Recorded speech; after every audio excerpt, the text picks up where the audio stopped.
Oh, hello, everyone, and welcome to another episode of Record Club. It is me, your host, Shawn, here. I'm flying solo today. That's all right. I've done it before. Why is this mic here? God, I wish I... like an idiot. Bad start. Bad start. Hey, welcome to the show, everyone. Today, we are reviewing an album, an album by Tupac Shakur, All Eyes on Me. I appreciate how the All Eyes, the Eyes has a Z at the end, 7S. I appreciate that. This is the first Tupac album I've listened to. We have covered the song California Love on this show before, so that's not a surprise. What was a surprise is that this was another 2 hours plus album. How did this happen to us again, everyone? How are we here? Is this list just full of these marathon long albums and double albums and triple albums, or what is happening? When I first started the show, I really thought, like, we would do, I'm sure there'd be a couple ones, but I thought, like, for 45 minutes, listen to whatever album they put it on and whatever. And everything is like, 2 hours, 1.5 hours, 2.5 hours, 3.5 hours. Like, what the fuck? It's wild. I'm not complaining with this album, though.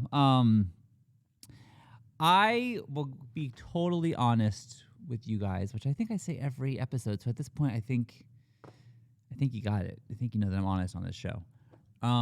I listened to this album a lot. I did not take so many notes on the songs themselves because I honestly didn't know much about Tupac Shakur at all. I obviously knew that he was killed. I knew that. I knew he was West Coast. I knew he was killed, and that's about it. California Love. I went on like a deep dive on like him as a person and like his life, because it's pretty fucking weird. It's pretty crazy. And then I got into this whole thing about his death, and then they just arrested somebody for his death like 2 weeks ago, so it was going into that, listening to podcasts on that. I was going all over the place. And the whole time I was, listening to this album in the process, but I wasn't like track by track thinking like, oh, this is a good song. Oh, this is a bad song. Oh, this is a good song. So I won't be going so in depth on that this week, but I listened to the album several times. I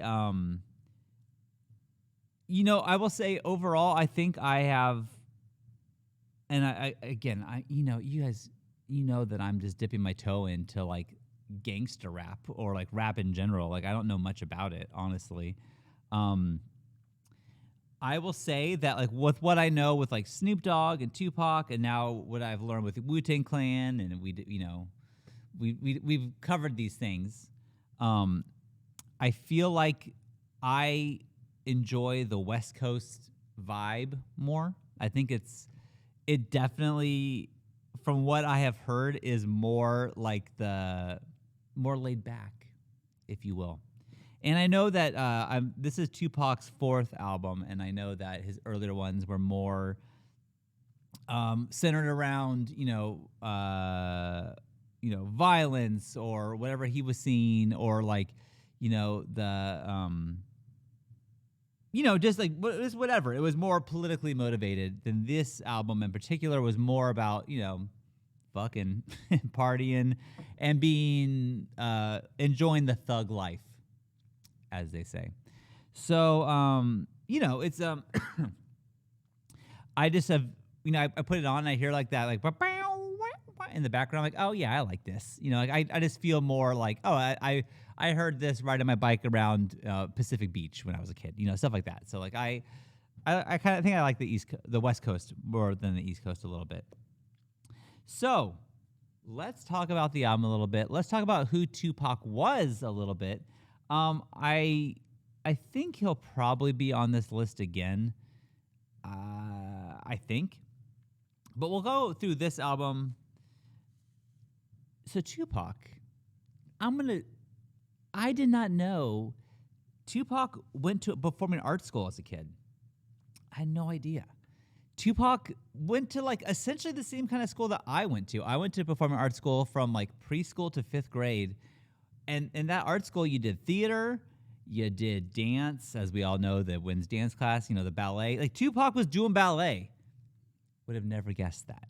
He did tap, he did jazz, he was in A Midsummer Night's Dream, he was in theater. It seems like I was reading this stuff. Also, fun fact, me and Tupac are born on the same day. So, not the same year, but still. So we also have that connection. I'm just like Tupac. I shaved my head to be just like Tupac.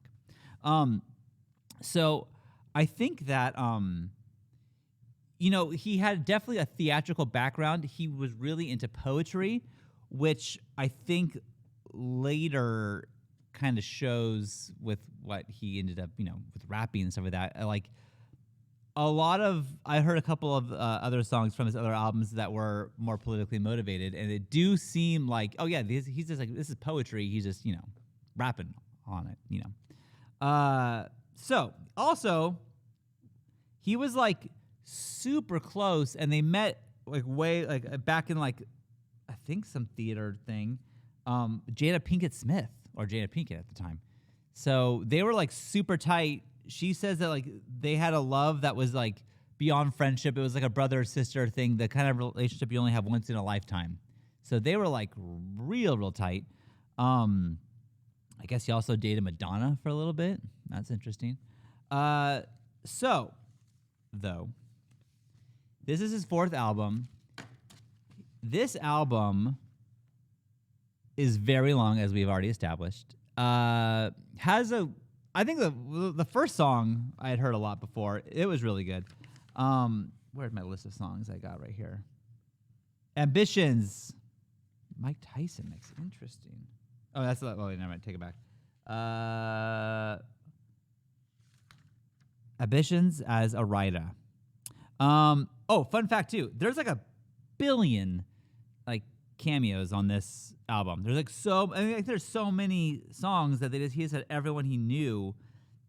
Of course, I've got Snoop Dogg on here, but we got so many fucking people.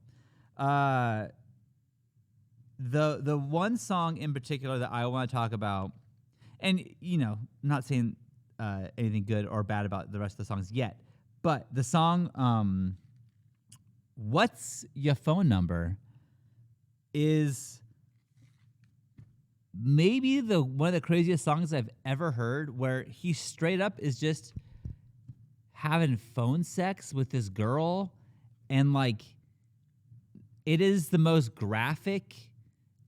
They do not hold back at all. But he just keeps she's saying all this stuff about what are you gonna come do to me, baby? What are you gonna do? You gonna come over here? Which hole are you gonna fill? All this weird, very explicit stuff. And he just keeps saying the same thing of, does a bear shit in the woods and wipe his ass with a rabbit? He says it 2 or 3 times. Does a bear shit in the woods and wipe his ass with a white rabbit? What does this mean? Why are you saying this in the middle of this phone sex song? It's so fucking weird. That was I don't get what's happening. I don't know why we're doing this. A lot of these songs do seem a little bit like filler, and I think they kind of were, because Tupac was in jail for 7 months for a charge of sexual assault, and the judge knew how successful he was, and so he made the bail crazy expensive. I think to get him out, it would cost $1.3 million, and so I don't think he had that at the time. So then Suge Knight came around and said, okay, well, I'm starting Death Row Records. Is it Death Row? Oh, God. I think so. Yeah, Death Row Records. So I'll give you the $1.3 million to get out of prison, but you have to give me a 3-album deal. So I get 3 of your next albums on my label. So Tupac agreed. So he made this a double album which then took away 2 of the albums that he owed Suge Knight. So he only had 1 left. He died 7 months later, so he never made that last one. But some people theorize that's why he made this a double album, was just to like be done with his debt that he owed Suge Knight. There are so many different interesting things. Like, he talks about his death a lot on this album, which, you know, he dies so shortly after they record it that it's a little crazy. He was only 25 when he died. That's crazy. This is already his 4th album. But it's interesting to me because, and I don't know too much about it, I suppose, but like, he grew up at this performing arts school. He was very like theatrically gifted. He was in a couple movies too. But like, you know, and it seemed like younger on in his childhood, he wasn't really about the thug life. And, you know, you hear things about what we talked about before with, you know, RZA and all like that crew, how they were like dealing drugs and all, you know, whatever. And I don't really see I didn't find much about that in his early life here. It seems like he kind of like got into this later on in life. Like after he started like rapping, like he kind of like, he joined like another little rap group. I forget their name now, but, and then, you know, broke out and did his own thing. But like, then he really embraced being like a gangster, which is interesting that he like became famous. And again, this is, as I've said before, if I'm wrong, please tell me in the comments, because I do my own research on this and I go to different sources. So if I get something incorrectly, please let me know. I'm happy to hear it. I'm just learning this for the first time. So I mean, that to me is like interesting that he kind of got caught up in this world a little bit. And then I also didn't know that he was friends with Notorious B.I.G., who asked Tupac to be his manager. Then Tupac said, if you sign with me, like I don't really know what I'm going to do. I don't know. I can't do anything for you. But I think if you went with Sean Combs or Puff Daddy or P. Diddy, or now I think it's called Brother Love, if you go with him, he'll make you a star.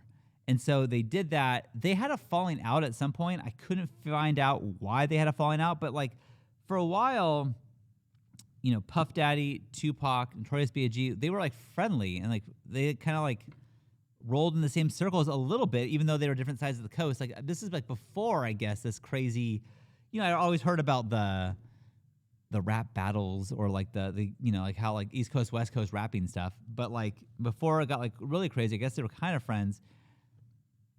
It's interesting. So it seems to me like there was a falling out. Puff Daddy put out they sorry, there's just a lot of information here. I'm sorry, forgive me. It seems like they Puff Daddy put out a call like, hey, like Tupac's disrespecting us. Like I guess he made some music. They made a music video making fun of Tupac, or he took it as like, it's called like Who Shot Ya is what they made, and that's after he got shot. And they're like making fun of the fact that he got shot is what he took it as. I don't know if it even was about him, but that's what they took it as. So then he wrote a song giving them shit, just saying how they're punks or whatever he said. And so then Puff Daddy said like, hey, there's $1 million bounty on Suge Knight or Tupac's chains. And I guess the talk is like, if you take their chain, you know, he wanted to show off their chains in the next music video. Like, we have your fucking chain, you know, whatever. Because obviously all their shit is like custom made, so it's obvious that's Tupac's chains, that's Suge Knight's chain, whatever. So $1 million bounty on that. Now, he says that's a joke. Now, the guy who killed Tupac is a guy. Well, here's the thing. From what I've gathered, there was a fight in Las Vegas where Tupac and Suge Knight went to go see a Mike Tyson fight at the MGM. They went outside, and this guy named Orlando Anderson was standing there, and there's like security footage of this. Tupac walks up to him, because I guess they had some beef before, and starts beating the shit out of him. But Tupac's on parole, and one of his friends like, you gotta get out of here. Like, you shouldn't even be here. Like, you're gonna go back to jail. So like, we gotta get you out of here. Tupac goes back, kicks him a couple more times, then gets away. Then apparently is like bragging about how he kicked his Orlando Anderson's ass. Then they're driving down the strip or later on, and then Orlando Anderson is in a car with Keefe D, who is his uncle, Orlando Anderson's uncle, I should say, and a couple other people. Then they shoot Tupac 9 times, and then he dies 6 days later in Las Vegas. So that is a story of how Tupac died and was killed 7 months after this album came out. Now, the problem here, and the reason why I was talking about Puff Daddy, is that the guy, Orlando Anderson, who shot him, said like he was mad because he was jumped, and he also wanted to collect that $1 million bounty to get Tupac's chain. Now, what the conspiracy theories are saying, what people are saying, is that Puff Daddy basically told Orlando Anderson to go there to get beat up, to get the chain. There's a whole thing. If he jumps you, if he sees you, he's gonna jump you. If he jumps you, then you have an excuse to kill him or something like that. I don't know. There's some weird thing, but I do know that Puff Daddy has been named in like these things, so it's like I don't know if it'll ever come to pass if he gets in trouble for this. Like, he did put a bounty on his chains. He was saying, I just wanted the chains. I don't want them dead. So there's also that. But it does seem. Plus, right now, now Puff Daddy, who is P. Diddy or whatever, is a billionaire, so I'm sure he'll figure something out to get out of this. But it does seem super interesting and suspect that, like, I don't know, like it's a weird time. And then Notorious B.I.G. died later. Is it in retaliation of this? Like, I don't know. Like, I know that it's just fucking weird. It's just there's a lot of information. But the guy, so Orlando Anderson, everyone who was in the car during the drive-by shooting is dead, besides Keefe D, who was a gangster. He was a drug dealer. He did know Puff Daddy, and he was, when he was arrested, I guess they finally got evidence on him saying that, he basically even wrote books about oh, I was there that night. Let me tell you what happened. That kind of stuff. I don't know why he wasn't arrested earlier. He was always their suspect. Him and Orlando Anderson were always a suspect because, I mean, they knew that Orlando Anderson was beat up earlier, and then Tupac's dead, and his uncle. It's a whole fucking thing. But it's I don't get how this took so long. I don't know. So, anyways, what's going to happen with that? Will there ever be a problem in regarding to this with P. Diddy? I don't know. But all this, I got super wrapped up in the death thing. I didn't know how he died, really. I didn't know he was in Las Vegas to see Mike Tyson. I didn't know any of this. So, I thought that was the rabbit hole I went down this week. That's where I went there. So it was interesting. So let's get back to this album. I took a little tangent because he did die right after this album was released. This album has gone certified diamond. We're past platinum. We're doing diamond. And I think it's diamond because there are shipments over 5 million of these records or these albums. But since it's a double album, they count it as a separate unit. So every one sold counts as 2. So that doesn't help. It doesn't hurt the situation. So that's kind of, I don't know. Okay, so why is it called All Eyes on Me? Well, he answered that question in an interview back in the day. He said, it's called this is a quote, "All eyes on me. That's how I feel it is. I got the police watching me," because he was on bail. "I got the feds. I got the females that want to charge me with false charges and sue me and all that. I got the females that like me. I got the jealous homeboys. I got the homies that roll with me. Everybody's looking to see what I'm going to do now, so all eyes on me." Yeah.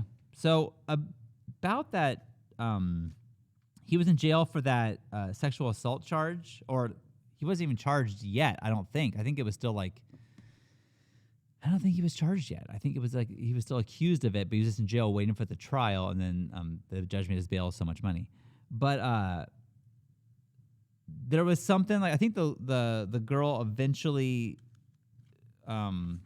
settled out of court. So who knows? They said that like she was like going down on him like in a nightclub, and then he took her back to the hotel room, and then she says other people were there. It's a dark story, but I don't know. I don't know what happened. She said that at one point he grabbed her butt and she said, "Don't do that." So I don't know. This is what she said and what he said, and then he was never charged because he was dead. So I do know that like regardless of this particular case, I think he was going to go to jail. Back to jail regardless. I think he was up for other charges for like other shit that he was caught doing, and fights and having guns he wasn't supposed to have. That was what it was.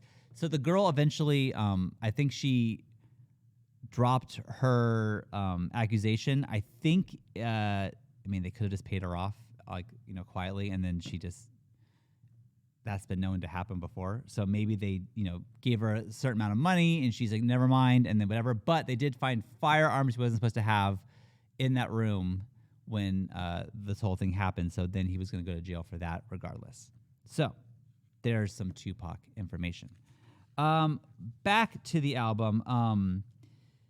It's interesting. I was reading some of the reviews. Some people fucking love this. They called this the Thug Life version of Pink Floyd's The Wall. Pure gangsta ego run amok over 2 CDs. Now, Rolling Stone complained. They complained about this. It said, at that length, the album is all hard all the time. Tone approaches caricature.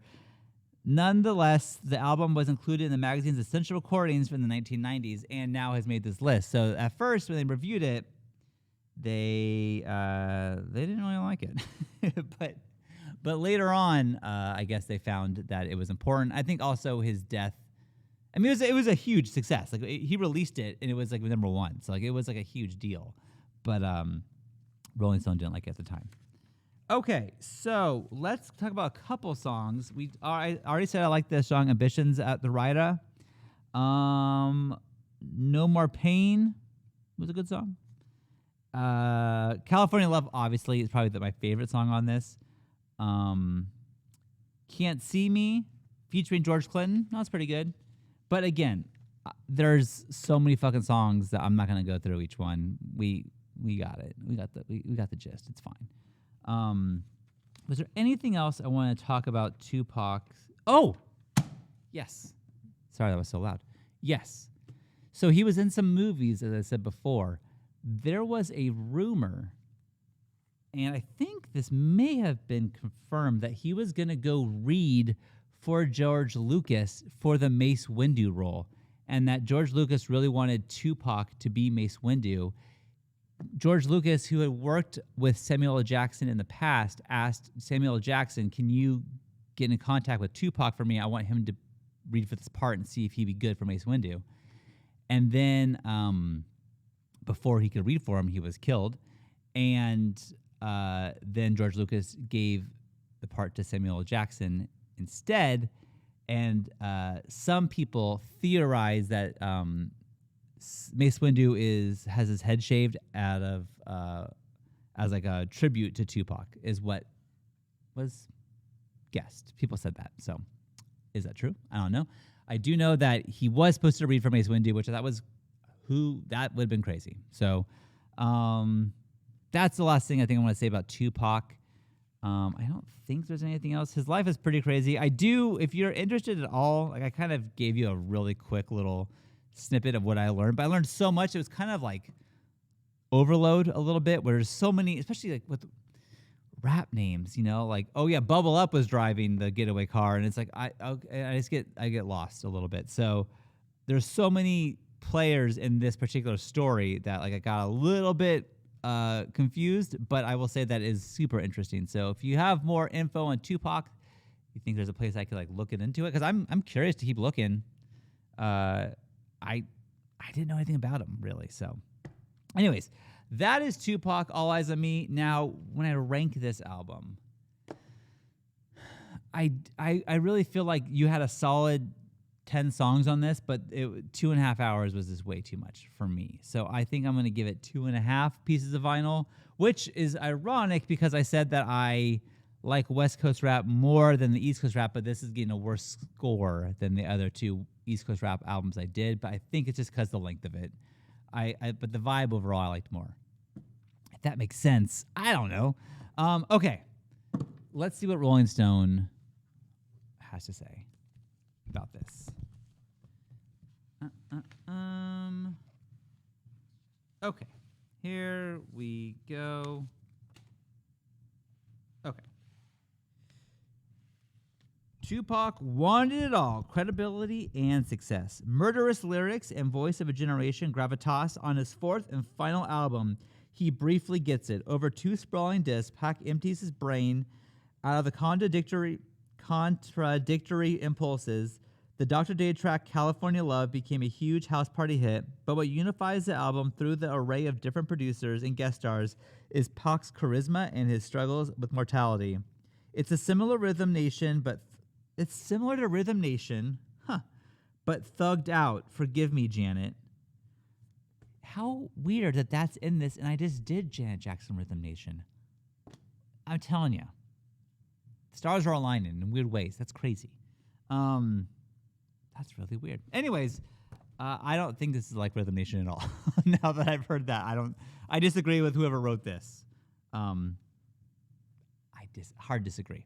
Okay, so next let's go to a completely different genre here and do Call Me Maybe by Carly Rae Jepsen. I honestly kind of like this song. It's a dumb pop song. It's stupid. I do not think it should probably be on this list, though. Like, I like the song. I get a kick out of the song. But how is this song on this list? The song was written by Jepsen and a guy named Tavish Crow as a folk song, but its genre was modified to pop following the production. So it was supposed to be a folk song. I don't think it would have been nearly as big of a hit if it was a folk song. It came out in 2011, which surprised me a little bit. I just feel like it wasn't that long ago, but shit. 2011 was 12 years ago. This came out 12 years ago? What? That's weird.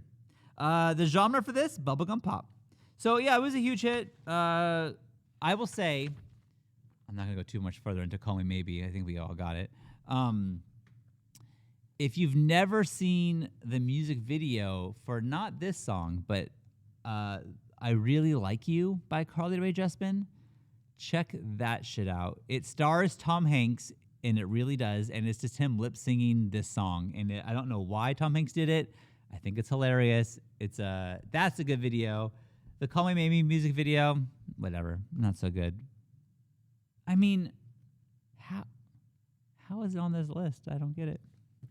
I'll never know. Okay. Let's call it. Let's call it a day. I think we've done it. I'm going to pick a new album, and we'll see what we get. I'm excited. Let's see what we can do here. Let me get my little chips. Okay. What could it be? What could it be? Number 480. We're still in the fours. We're going higher up. I thought we were gonna go down, but no. Higher up. This could be the highest song we've done, the highest album we've done. One day we'll get to 500. That would be crazy. We are going to be listening to, the fuck is this? The Weight of These Wings by Miranda Lambert. I think it's by RCA Nashville, so I'm pretty sure it's a country album. Another country album. Well, I ended up liking, don't tell me, what was the album I liked? Who was it? Casey Musgraves. I like that one. So I still, now when I wake up Sawyer in the morning, I put that song Butterflies on to wake her up because she likes it, and she kind of dances when she's like sleeping and waking up. So that I've never heard that song otherwise besides this show, so that's good. Okay, this 480 song is Biz Marquee, Just a Friend. Well, that's a good song. That song should be higher than Call Me Maybe, but that's my opinion. All right, everyone. We'll see you next week. I guess we're listening to... Let's find out together. I'm going to look it up right now. Is this 2.5 hours? Please, God. Please don't be 2.5 hours. Miranda Lambert. Miranda Lambert. Okay, and Essential Album is this one. And it is... It's 1 hour and 34 minutes. What the fuck? Why? It's 24 fucking songs. Dude. What the fuck, guys? Ugh. All right. Another long ass... What the fuck, Rolling Stone? You don't have any short albums on this shit? You gotta be like... To make the list, you gotta be really long, I suppose. God damn. All right. Well, everyone... I guess I'm listening to 1.5 hours of country. Maybe I'll love it. I do love you. Thanks for subbing to Patreon. We'll see you guys later. Goodbye.